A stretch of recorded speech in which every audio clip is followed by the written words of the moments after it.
Hey everyone, Warwick's here. So happy 11.1. If you've been enjoying Undermined so far, this is Thursday as I record this. So the patch has been out for 2 days now. I've just been running around the Undermined.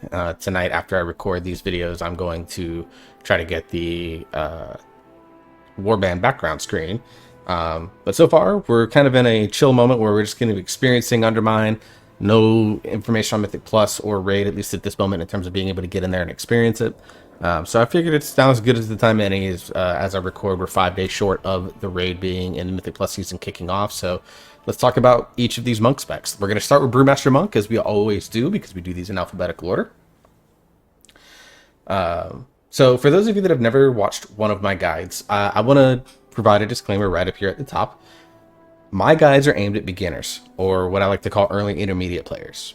Players that are maybe trying Brewmaster Monk for the first time, or are somewhat new to Brewmaster Monk, or maybe haven't played it a lot, or long-time Windwalker players or Mistweaver players that are looking to, how do I get started, playing Brewmaster.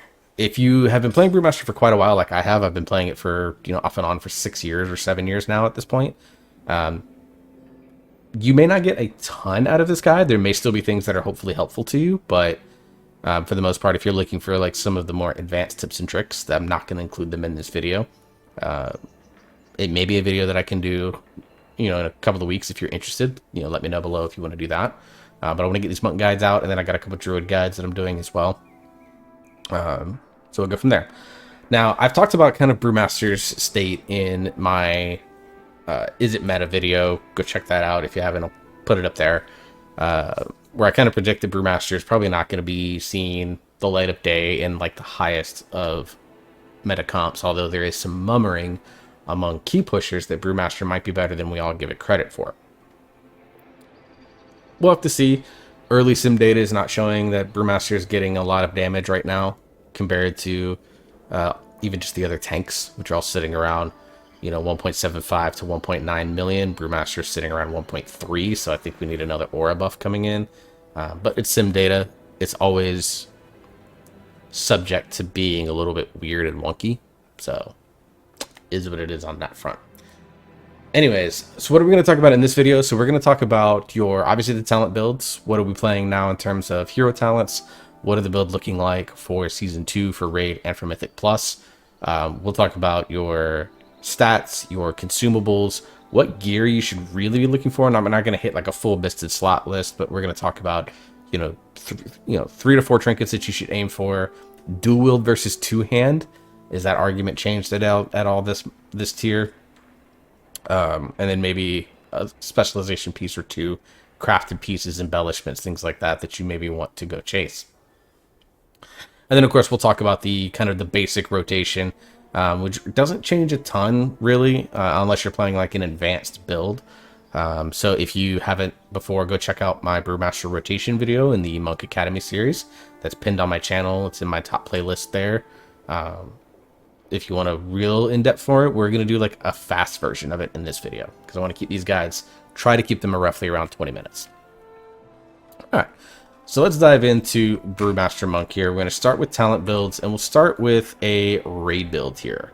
So the great thing about the Monk class tree is that you have a lot of flexibility in terms of the points that you take. So really the big ones, obviously you start with Paralysis and Rising Sun Kick, Fast Feet, Tiger's Lust, Grace of the Crane, Calming Presence. Those are like obviously 4 talents plus 2 more. So you get 2 more points that you kind of get to play around with as you see fit. Bounding Agility, Spear Hand Strike, 2 points in Ancient Arts. Vivacious Vivification can see some play too. If you're running Shadowpan. So some flex points here with this. But Spearhand Strike I think is mandatory because it allows you to get down into the tree a lot more. Same thing here, this talent point. Chi Burst is pretty good if you're in multiple targets, more than one target. You're probably going to want to play this a lot. So a lot of these fights apparently have spread ads. So if you're the ad tank or something like that in the raid fights, you could switch off of Chi Wave into Chi Burst. But if you're only fighting one target at a time, then Chi Wave is going to give you a lot more value. So this one, you're going to bounce back and forth depending on the fight, really, when it comes to the raid. Obviously, Transcendence, Ferocity du Jouen, I think is mandatory. Improved Touch of Death is very, very good. Fortifying Brew is going to be really good. Vigorous Expulsion with Strength of Spirit, I think, is mandatory. Over here, Chi Proficiency is very good, along with Martial Instincts. And then after that, you really kind of get a lot of flex points. Like, you can take this point out of Windwalking and grab something like Quick Footed if there are snare effects or anything like that. If you run Nejao, you can then grab Celestial Determination to help with that. If there's a poison cleanse that's required, you can detox yourself. A lot of flex points. Peace and Prosperity, another one that you can flex around. If you want to grab something like Healing Winds, if there's a good Transcendence tech where you take damage and then you want to get back into a fight, Healing Winds could be easily traded out for Peace and Prosperity just to give you a little bit of that heal. If there's a teleport that you need, Wormstone style, obviously Link Spirits is there. So a lot of flexibility in this class tree, but as long as you're kind of hitting the core ones. Now let's talk about these two choice nodes. Dance of the Wind versus Dampen Harm. Gonna be fight dependent. I think you can safely pick Dampen Harm or Dance of the Wind either way, and it's gonna be like perfectly viable. It's gonna kind of depend on boss events. Like if you're tanking and there's a big boss event that comes out, you know, then you can, or a big tank buster type thing, then Dampen Harm is going to give you a lot more valuable than something like Dance of the Wind. Same thing here, Diffuse Magic, you know, anytime you can get magical damage reduction, it's good. Generally in raid fights, you can't reflect the dot back onto the original caster, so that's not something that you can do there. So you might get a lot of value out of Yu'lon's Grace, which just gives you a magic absorb shield consistently throughout the fight. So again, play it by ear, see what you want to do. I think either in these choice nodes, either one works. And then in this choice node, you want to grab Iron Shell Brew just because it gives you even more health and even more damage reduction. Expeditious Fortification still has some play if you need Fort Brew more often, but because of the way raid fights work, where you're not constantly tanking all the time, the value that you're going to get out of it is probably a lot lower in a raid fight than it is, say, in like a Mythic Plus setup. Over in the class tree, there are a couple of changes that are being made here. You notice we're not taking things like Ox Dance and anything around it anymore. We're not taking Chi Surge. And there's a couple of talent points that get bounced around as a result. So full 2 points in High Tolerance. You're seeing that Fort Brew Determination is in here. And this really has to do a lot with the fact that the tier set, the 4-piece tier set, or the 2-piece tier set, sorry, the 2-piece of the tier set bonus just gives you, like, on a proc, you get, I think it's like 8 seconds of Fort Brew. So because you're going to have more occurrences of Fort Brew happening throughout a fight, something like this where you gain stagger effectiveness with Fort Brew up, especially if you high roll, it's just a big stagger bonus. This makes this talent worth using, but it's only and purely because of the tier set bonus. Some other choice nodes that you can look into, trending in a Zhao I think is generally going to be better, but if you're really just struggling with the brew management system, then light brewing is going to be a play there. You can trade out something like Strike at Dawn for Quick Sip if you really need it, but in raid situations I don't see it. And then your other choice here is going to be Dragonfire Brew. Basically this makes it so that the more stagger you have, the more damage your Breath of Fire does, and it fires out twice instead of just once. But you can still play Charred Passions in this build. You kind of want to play it by ear, see what you need in terms of your damage profile. Charred Passions does do more DPS, whereas Dragonfire Brew is very passive and doesn't require any additional changes to your gameplay. Like Charred Passions, you want a Breath of Fire. You don't want to use things like Blackout Kick, Spinning Crane Kick, and I think Rising Sun Kick is included in this now. It's not just in the tooltip.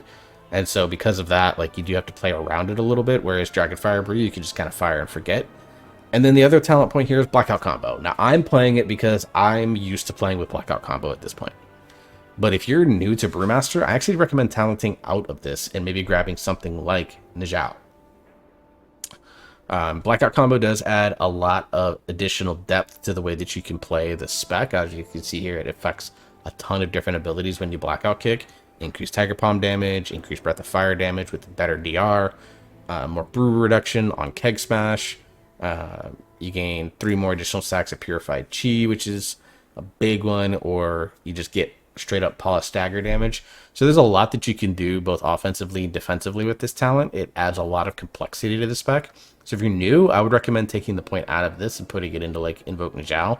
Or if you want to be super defensive, you can grab one with the wind.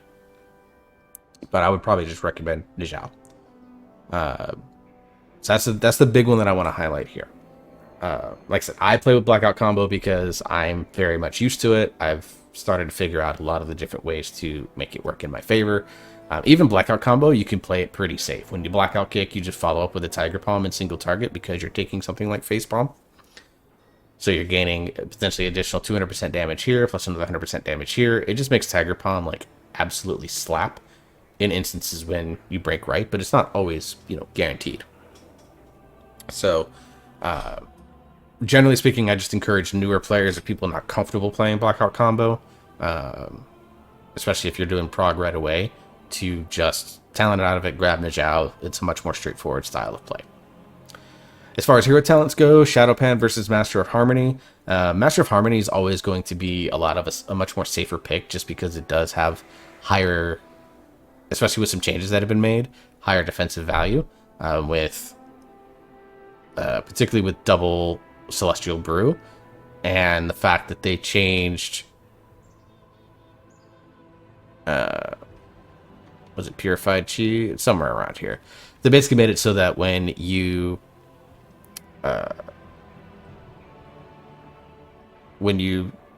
purify, instead of going up to 10 stacks, you only go up to 6, but it's 35% per stack versus 20 or 30. So it ends up being like 10% more overall absorb. But so you get better defensive value out of it, and then when you obviously can build up your vitality through your aspect of harmony quite well, and it's even something like Coalescence just brings a lot of value, giving you extra damage on your target. And then you have things like Way of Thousand Strikes, which just makes your vitality even better. Even Purifying obviously gives you value. Overwhelming Force gives you value on this. There's some AoE damage in situations like that. And then, of course, you can Tiger Thrust yourself into teammates, which if there's a fight with a snare on it, this can be very, very valuable. And then anytime you use things like Keg Smash, it just makes your Breath of Fire even better. So you can like Keg Smash, Rising Sun Kick. There's a lot of different ways to play around balance stratagem. Like I said, it does increase the complexity, but really if you play the core rotation the same, you're fine. So that said, Shadowpan still can be used. It's a pretty passive option. Offers more consistent damage. Defensives are about on par with things like Against All Odds, giving you more agility. And then you get things like Predictive Training. And then Wisdom of the Wall is a very strong one. You get the Armor Pen and things like that. So Shadowpan can be played still if you're looking at a more passive option, or if you just really don't like the gameplay of Master of Harmony. That's a good thing about Brewmaster is both of these hero talent trees are pretty solid. Alright, let's look at the Mythic Plus build here as I switch over to it. As you can see, a few changes that I recommend here. Again, some things that can be messed around with depending on the fight. Something like Vivacious Vivification, you may not necessarily need it if you're running Master of Harmony, but again, if you're running in Shadowpan, Vivacious Vivification is mandatory. Here, you can obviously switch this around for something like Bounding Agility, Pressure Points if you need it. Beyond that, something like Quick Footed can again be switched out for other talents like Peace and Prosperity if you want it, or Energy Transfer if you want it. There's a lot of just flexibility in this tree. Again, the core stuff is the same. Dampen Harm in dungeons, it may be more useful. We have to really get into the dungeons and see. Early results were inconclusive because PTR, it's hard to get concrete data. I do think Diffuse Magic is going to end up being better because there are some dots that can be diffused off. That's always useful. So always value in that. So I think Diffuse overall is going to be better. So you're still going to be playing that, but we'll see. Over in the class tree, again, some small changes. Again, wait a sec. Gotta switch that up. So some talents that you're taking, again, you're grabbing Fort Predetermination because of the tier set. August Blessing actually is getting a lot more value out of this, especially because now we're going to have even higher crit with higher stats. And then you're grabbing Quick Sip to give you a little bit of Purify, extra value in Purify, because again, when you Purify damage here,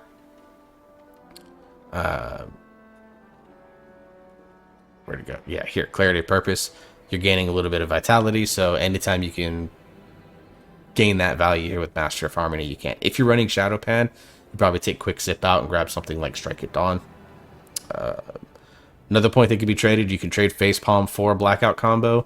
I think that's very valuable that you can do there. But other than that, this build is pretty much going to be the same as what you were seeing in Season 1, with some small adjustments for removing Chi Surge to grab Fort Brew Determination, and then removing things like Strike at Dawn to grab Quick Sip. So the Mythic Plus build doesn't change a ton. For some reason, I didn't have Training. I had Light Brewing, which I don't remember why I had it. So that's the build. Again, Shadow Pan can be played. It's just not... Its ceiling is a little bit lower than Master of Harmony's is, even though Master of Harmony is slightly more difficult to play. The great thing about Brewmaster, again, is hero talents are interchangeable. Alright, so let's talk about gear. Let's start with that. So there are some things that you want to go target throughout the course of your time in Undermined. So from a perspective of, let's start with trinkets. If you're looking for the strongest trinkets, let's do this. Oh, it's not up. Current season. Yeah, there we go. From a loot perspective, the trinket that everyone's going to be chasing is going to be Eye of Kizum. Or Eye of Kazan. Because obviously you gain agility up to 20 times while you're in combat. And then you get extra fire damage that you deal to enemies. Obviously you get some stuff that empowers your fire damage. And Mastery is not like the greatest stat, but it's still pretty strong. But this trinket is going to be chased after by God and everybody. So it is going to be one that you're going to have to very much compete with. But it is going to be one that I think, if you can get your hands on it, whether it's at normal, heroic, obviously mythic if you're doing it CE, it's going to be a trinket that is going to give you a ton of value across the board. It's the highest damage trinket. Obviously agility, it does provide a little defensive value. It's not a ton, but you're definitely looking at it from the perspective of that. Out of the raid as well, for trinkets, there's not really any other trinkets that are there. So a lot of your dungeons are going to provide some really cool ones. So on Operation Floodgate, there's a trinket off of right here. I believe this is off of Big Mama. Nope. Let's see. Yeah, it's off of Swamp Face. Sorry. Ringing Ritual Mud. Obviously, Verse. We love Verse. It is an unused trinket. Does obviously deal nature damage. But then as you take periodic damage, which is always ticking because of stagger, you can reduce the cooldown on this a lot. So you can get this and use it quite a bit. So there's a lot of value in Brewmaster for this because, again, you're always taking ticking damage and periodic damage. So a lot of value out of this that's going to allow you to gain potentially even more DPS output. And again, that versatility is going to be there. Out of Prior of the Sacred Flame, there is a trinket called Tome of Light's Devotion right here. That comes off of Captain Dalecry, so the second boss, I believe. Here, not any sort of stats on it, which makes it slightly weaker than others. But as you're getting these, you do gain the advances of Reverse Resilience, and each inner resilience you gain a little bit of additional armor. Now, Brewmaster is the one tank that actually scales extremely well with armor, because we don't have a ton of it at our base level, so any extra armor that we get is so good. That's why Augmentation Evoker is so good with Blistering Scales for Brewmaster, is because we gain a lot more out of per point of armor than every other tank does right now. And then you gain a little bit more magic absorb, which, never a bad thing. Brewmaster's pretty weak to magic damage. And then you can use it to sift through the passages tome with increased radiance. So it just gives you like very good passive defensive trinkets, a pure defensive trinket, with some some potential hybrid value in it. Again, I don't think this is one that I would go chase number one, but if it's one that you happen to get on a drop and it's your highest high level, go snatch it. And then finally, we want to go look in Cinder Brew Meadery. We're going to be looking for the Cinder Brew Stein. Right here, comes off of the final boss. So this occasionally share a drink with your allies who assist you in combat, granting them 2,000 primary stat and absorbing, an amount of damage. And then you take a sip, giving you big amount of agility and a good absorb shield. And then every minute you can take this again. Really strong defensive trinket. There's a couple of good defensive trinkets out of here. So this is another one that, again, if you can get it and you're pushing like really, really high keys, this is probably going to be a really strong one for you to go chase. And then out of our returning dungeons, let's go back into the Shadowlands. Theater of Pain, there is a trinket called the Grim Codex. This is a very strong damage trinket. So obviously on use, you just shoot out damage. It's going to do shadow damage and then damage to your primary target, and then in a 15-yard cone to enemies behind the target. So it works a lot like Wildfire Bomb does for Survival Hunter, if you've ever played that. So some positioning required behind it, but going to be a very, very powerful on-use trinket. All right. Weapons. Now, most of your best weapons are going to pop out of the raid themselves.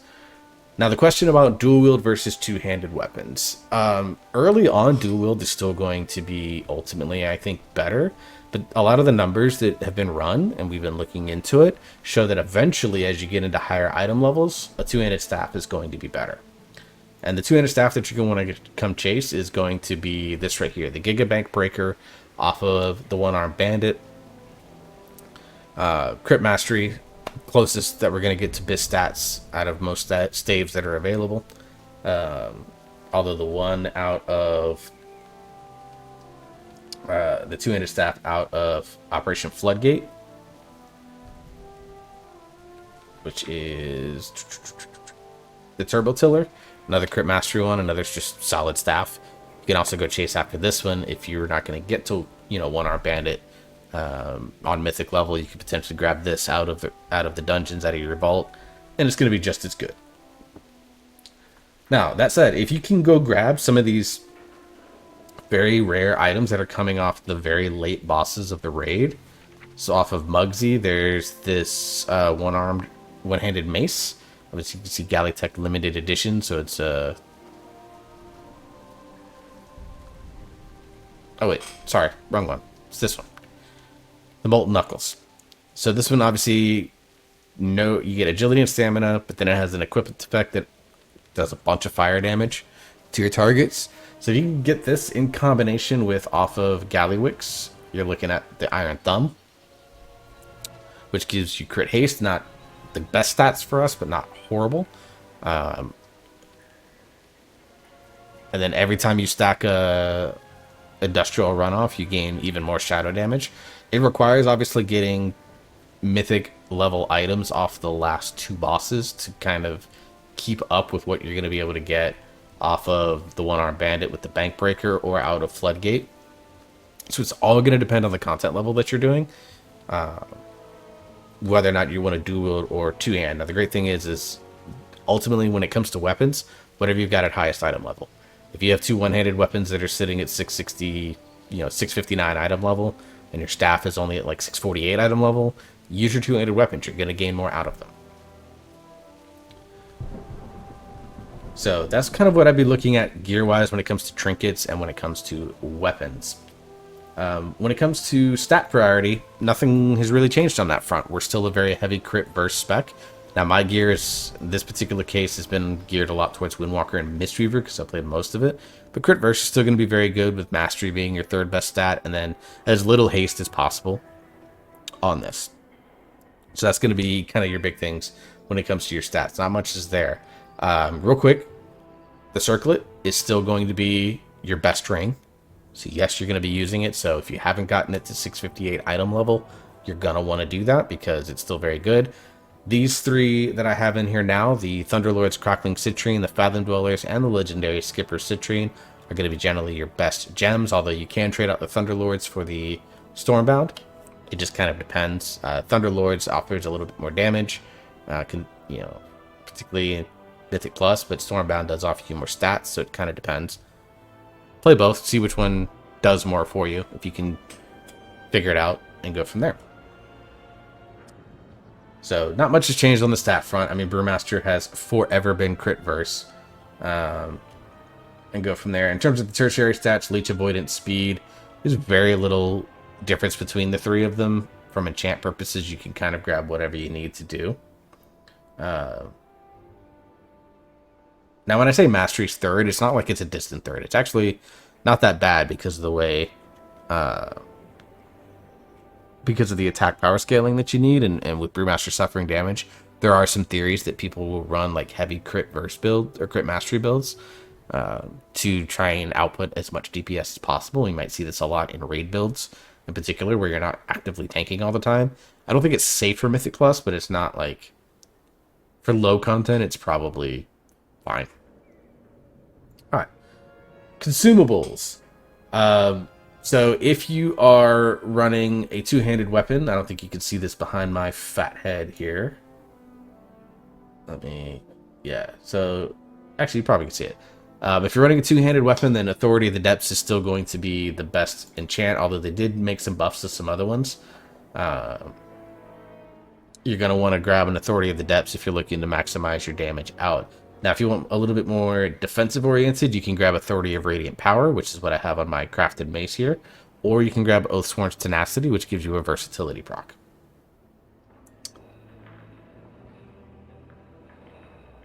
When it comes to your cloak enchant, just any of them. Most people you're probably going to see them running Leech or even Speed. I've been debating running like a full Speed setup with Windwalking and speed enchants just to see exactly how much movement I can get, just because I'm curious. Chest hasn't changed. You're still running Crystalline Radiance. Bracer, same thing. You grab either Leech or Speed. It really doesn't matter. Now, on the leg slot, you're going to want to grab the Stormbound Armor Kit. Now, I have a little bit of a different opinion on something here, because there is a new kit that was introduced called the Charged Armors Kit.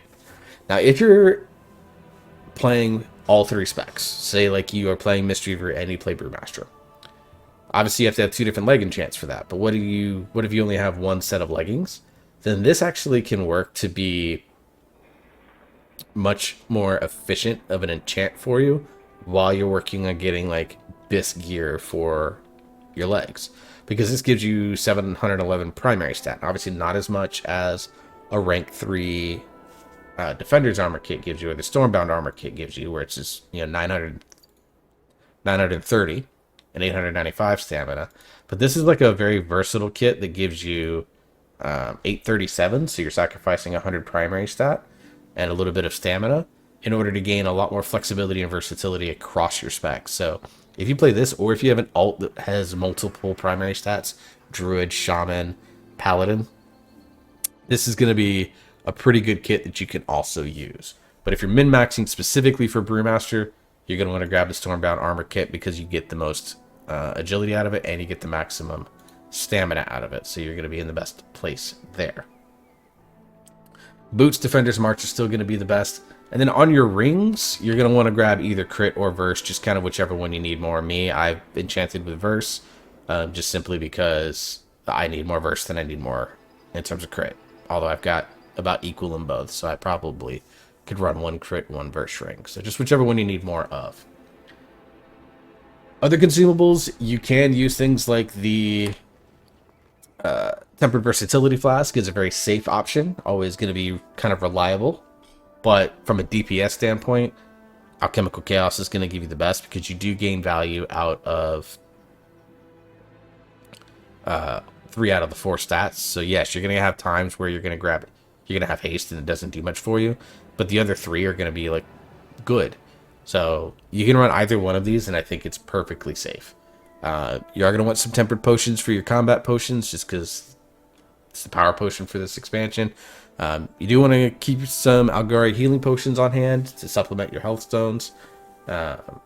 And then from your weapon buffs, you want to grab your weight stones and your whetstones, depending on what weapon you have. Just because we don't gain anything out of the haste from the mana oil, this just giving you flat attack power is going to be a bigger bonus for Brewmaster. Food, Belladar's Bounty, or your Hearty Feasts, either one is going to be fine. From a gem perspective, let me whip this back out again. So from a gem perspective, you want to grab something like the Culminating Blasphemite, which gives you primary stat, and then some critical effect per different gem color that you have. And then beyond that, you're going to want to run mostly, I run mostly versatile rubies, but you can also run deadly sapphires, which are the high verse, low crit ones, but you can also run these here, which are high crit, low verse. Kind of just depends on your stat needs. Both of them, I think, are perfectly fine. You can even do a mixture of both. So overall, not a lot has changed for Brewmaster when it comes to the differences between Season 1 and Season 2. The biggest changes are in the talent builds. Now let's go talk about rotations. So on rotation, we're going to come down here to these guys because they are going to actually do damage. Your rotation at its very core hasn't really changed much. You're still keg smashing as much as humanly possible, Breath of Fire to get the damage reduction down, and then you're going to, you know, Rising Sun kick, Blackout kick, with Spinning Crane kick and AoE, and then your brews, you're going to use your brews as you need to. Cooldowns, you really only have two that you have to focus on, and that is Exploding Keg, and then Weapons of Order. You just use those on cooldown as well. So a lot of the times what you're going to see, because I'm running in this Mythic Plus build, I run Special Delivery. By the way, Rushing Jade Wind is valid if you feel like you need a little bit more upfront threat, but it does do a little bit less damage at all target counts than what Special Delivery does. So what you'll see a lot of the times is a Brewmaster is going to lead with Keg Smash into a Breath of Fire to get Charred Passions going, Blackout kick, Rising Sun kick, and then obviously we have some time here, so we want to Exploding Keg. We get our charges back. As you can see, I'm taking some damage here, so just use things like your sustain. And you can see on my weak right here, I've got a bar that's tracking how much vitality I get.